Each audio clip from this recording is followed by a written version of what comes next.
రుధిరపాతం వినా పాప విమోచనం నభవతి అన్నారు. అనగా రక్తము చెందింపకుండా పాపక్షమాపణ కలుగదని ఈ శ్లోకము యొక్క భావం. ఏ రక్తం?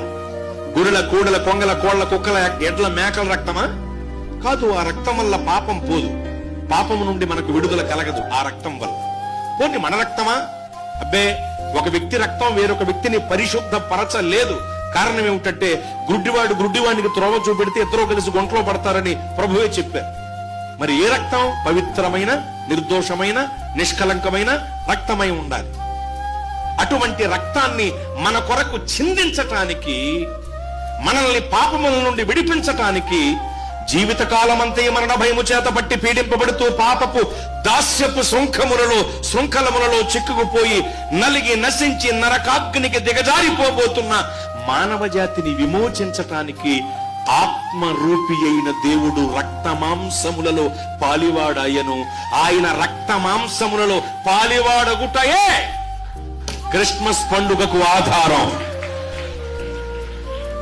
రక్తమాంసములలో పాలివాడి నరావతారిగా, శరీరధారిగా ఈ భూలోకానికి వచ్చారు ఆయన.